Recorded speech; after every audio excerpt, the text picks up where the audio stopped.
A polícia de Sorocaba esclarece furtos em estabelecimentos comerciais. Vamos ao vivo até a delegacia, onde o repórter Luiz Negrelli tem os detalhes pra gente. O que é que você conta sobre isso, Luiz? Boa tarde.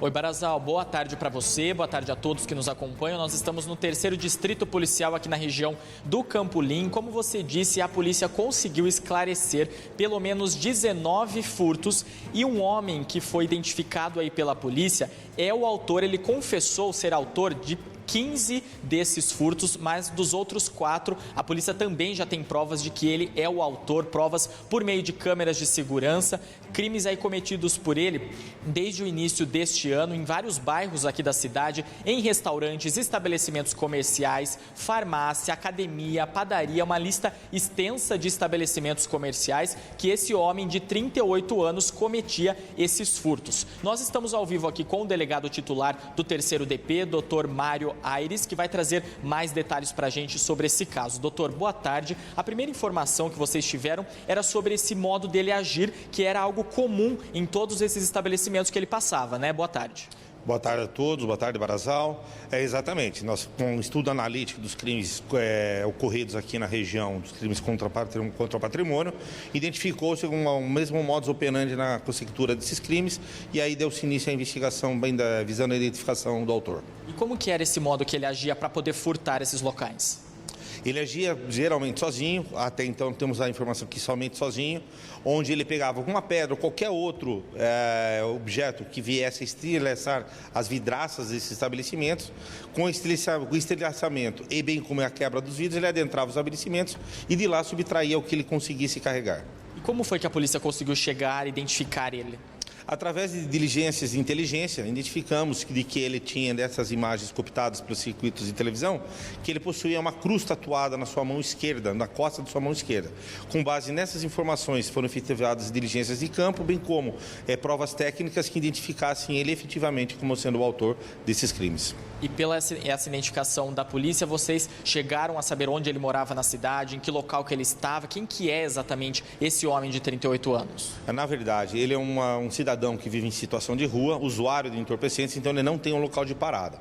Com a identificação dessa pessoa, a equipe de investigadores aqui do 3º DP passou a diligenciar nos lugares comumente tidos por essas pessoas. E num desses locais localizou e identificou ele, conduzindo até a unidade para sua identificação civil, constatando que é realmente qual o seu nome, sua filiação e demais dados qualificativos. Agora, a suspeita da polícia qual que é, doutor? Que esse homem, ele furtava esses produtos para comprar drogas, para o tráfico? Qual que é a suspeita da polícia? Durante a própria confissão dele, após ele confessar dos 19 crimes praticados, que ele confessa 15, ele mesmo fala que ele estava usando essa atividade delituosa para angariar fundos e assim poder comprar seu entorpecente para seu uso e consumo próprio. Qual que é a situação dele atual agora? Porque como ele não foi preso em flagrante, esse caso vocês conseguiram identificar na semana passada, ele está em que situação agora e o que vem pela frente agora por parte da polícia? Num primeiro momento, como ele não foi preso porque ele não se encontrava em situação flagrancial, mas hoje com as investigações em andamento, com os inquéritos policiais instaurados, irá terminar-se a formação do cabal das provas para entrega da análise das investigações ao Ministério Público e decisão do Poder Judiciário. Então, por enquanto, ele segue em liberdade, mas a polícia está aí dando seguimento nesse caso para poder pedir uma prisão preventiva, algo nesse sentido?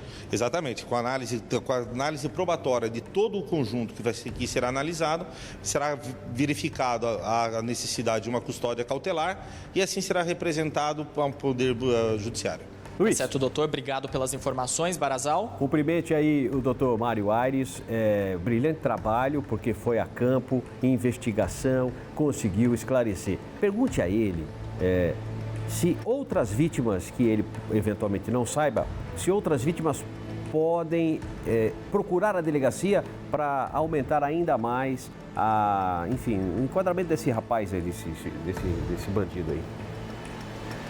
Certo, doutor. Barazal estendendo os cumprimentos ao senhor e falando sobre o fato de que outras vítimas podem ter sido aí alvo desse mesmo criminoso. O que essas pessoas devem fazer? Elas podem procurar a polícia? Isso ajuda nesse caso? E se isso existir, né, Nós clamamos para que a população venha e nos comunique, registremos o BO para que essa pessoa também seja levada às barras dos tribunais para responder pelos seus atos. Porque a informação que vocês têm é que ele agia aqui nessa região da cidade, mas possivelmente ele pode ter agido em outros locais também. Exatamente. Nós temos a evidência dessas 19 ocorrências registradas.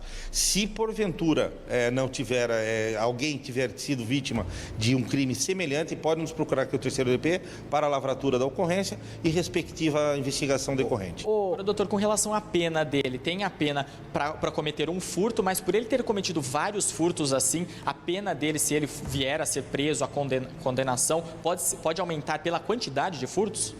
A legislação penal processual, ele determina que essa daí ele estaria incorrendo em crimes materiais, então vai ter uma somatória de penas. Então, isso vai depender do critério judicial, assim quando da lavratura de eventual sentença criminal condenatória. Tá certo, doutor. Oi, Barazal, pois não? Não, eventualmente era só comércio, né? Residência não tem informação de que ele invadia, não, né? Isso, desses crimes cometidos desde o início do ano, o foco dele eram os comércios, né, doutor? Farmácias, pelo menos 5 restaurantes que ele furtou, academia, estabelecimento comercial, tem um estabelecimento de saúde também que ele chegou a furtar. Alguns desses objetos ali, a polícia já conseguiu recuperar, que ele furtou, mas agora, como o doutor disse, né, esse trabalho de investigação vai continuar para investigar se tem possíveis receptadores desses produtos que ele furtava, né, Barazal? Com certeza deve ter, né? Com certeza deve ter receptação, viu? Mas que belo trabalho. A equipe do doutor Mário Aires aí, pergunta pro doutor Mário Aires se ele ainda está com o hobby dele de cavalos. Ele adora cavalos, não sei. Doutor, o Barazal comentando aqui, até a gente estava conversando um pouquinho antes, o senhor assumiu agora recentemente, ele está perguntando de um hobby que o senhor tem aí com cavalos. Que história é essa aí? O senhor continua com esse hobby? Eu continuo sim, Barazal, continuo, é um hobby que vem já de uma tradição da minha família, né? Meu avô foi tropeiro, meu pai também delegado de polícia, mas também a gente tinha esse hobby de ter alguns cavalos aí para o nosso prazer e tratá-los bem, que a grande coisa, a grande satisfação de ter um animal é você poder tratar bem e receber o carinho que eles nos dão. Olha aí, que bacana. Dessa aí não sabia, hein, Barazal? Novidade, não sabia. O doutor Mário Aires também foi responsável pela delegacia em defesa dos animais, né? Ele que cuidava dos assuntos aí relacionados a qualquer maus tratos a animais. Tá? Pergunto para ele sobre isso, ele vai te falar. Sim, exatamente. O senhor chegou a ser responsável pela Delegacia de Defesa dos Animais, né, também, né? Alguns casos até que tiveram destaque na cidade recentemente, né, antes do senhor assumir o terceiro DP, né? Exatamente. Antes de a gente assumir o terceiro DP, eu era titular do 2º Distrito Policial, onde lá tem um setor de crimes contra a crueldade contra animais, e de 2019 para cá, todos os crimes de crueldade contra animais que ocorreram na cidade de Sorocaba ficaram a cargo da minha equipe de investigação. Tá certo, doutor Barazal. Inclusive, uma informação extra aqui, que hoje mais cedo a gente participou da coletiva com o seccional. O doutor Urban estava comentando que de fevereiro até agora, a seccional de Sorocaba prendeu 163 pessoas, viu? Trabalho da polícia aí. O pessoal está trabalhando muito aí, viu? Para orgulho da população e também satisfação. Obrigado, viu, Luiz? Um abraço também ao doutor Mário Aires. Doutor Mário Aires, que é um delegado, evidentemente, classe A também, e compõe toda a equipe de delegados e policiais civis aqui da cidade de Sorocaba. Uma equipe muito boa, um grupo muito bom, enfim, pelo menos a gente sabe que está bem servido nessa questão.